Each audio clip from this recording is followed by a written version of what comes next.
Баршаңызға сәлем. Бүгін жасалу жолы өте қарапайым, дәмі тіл үйіретін, жасалу жолы да жеңіл және де тез дайын болатын қайнатпа сорпа дайындайтын боламыз.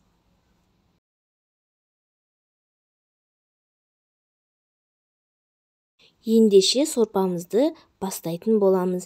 Ең алдымен қазанымызға аздап тұзымызды салып алсаңыздар да болады бірінші. Не болмаса су құйып болған соң салсаңыздар да болады. Етімізді жақсылап жуып, үстіне су құйып аламыз.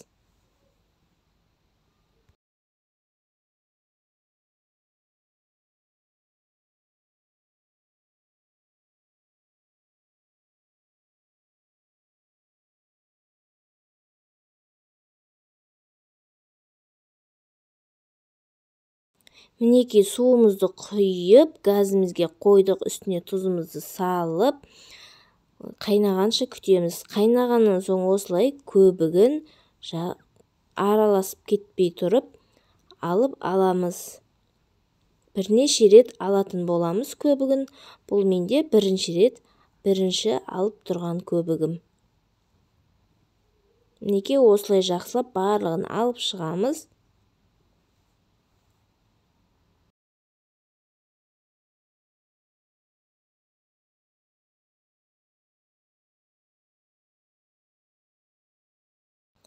Тап-таза етіп көбігін алдық, тағы да қайнап және көбік шығатын болады. Мінекей енді тағы да екінші рет көбігін таза етіп алып аламыз.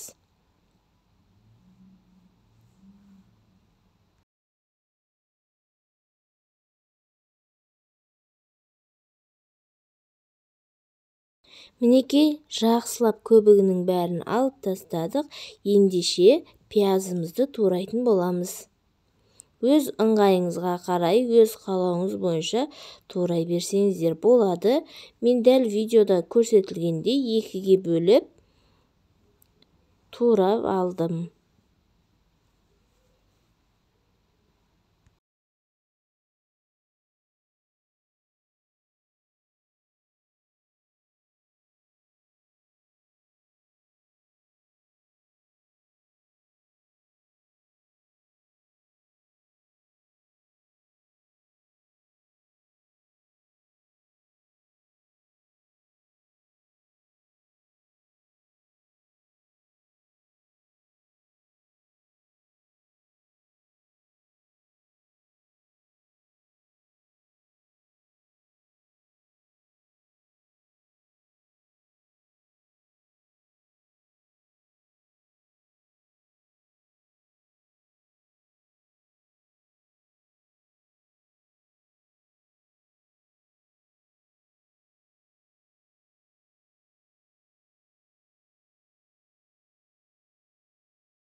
Мінекей пиязымызды да турап болдық.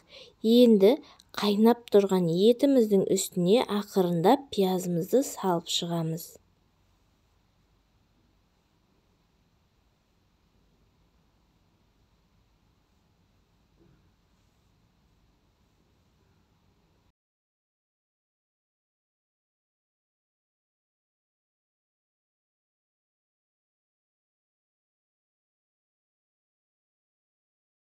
Пиязымызды салып болғаннан соң кішкене бір араластырып аламыз.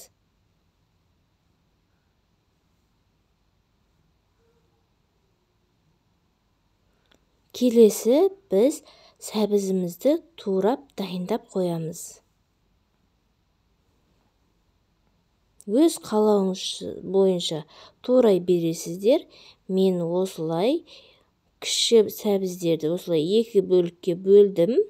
Шамалы үлкендеу сәбіздерді осылай 4 бөлікке бөліп турап алдым.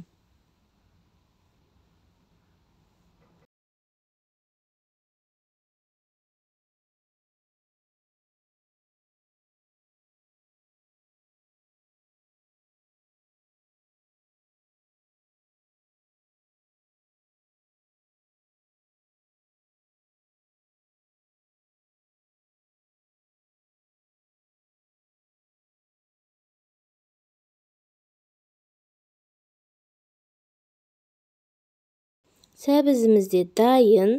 Әдемі етіп қайнап тұрған сорпамыздың үстіне туралған сәбіздерімізді ақырындап саламыз.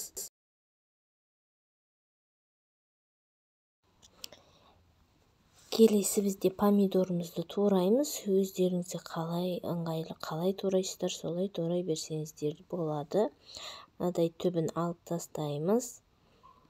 Мен осылай екіге бөліп, ұсақтап турап аламын. Өзіме сол ыңғайлы.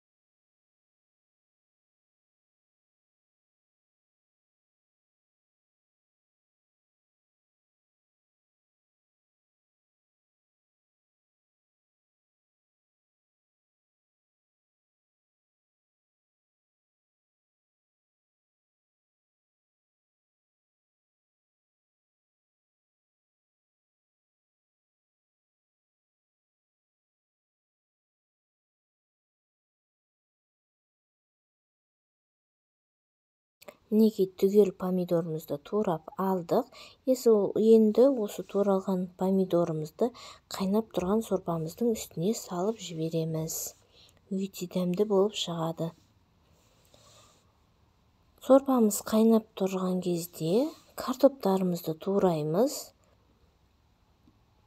Картопты кім қалай турайды, әркім өз қалауынша турайды, әркім әртүрлі.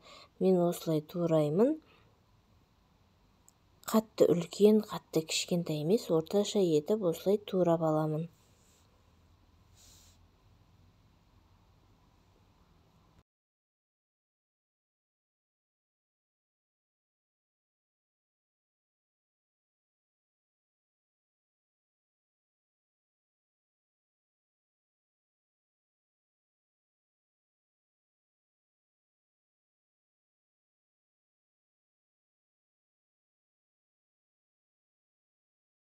Барлық картоптарымызды турап алдық.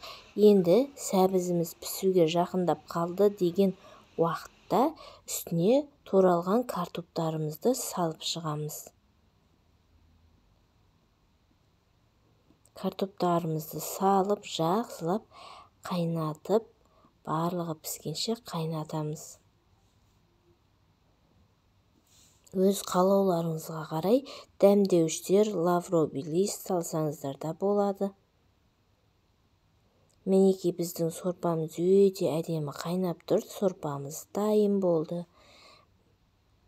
Мінекей біздің дәмді, өте жеңіл, қарапайым жолмен дайындалатын сорпамыз, қайнатпа сорпамыз дайын болды. Видеоны соңына дейін қарағандарыңыз үшін рахмет. Баршаңызға ас болсын.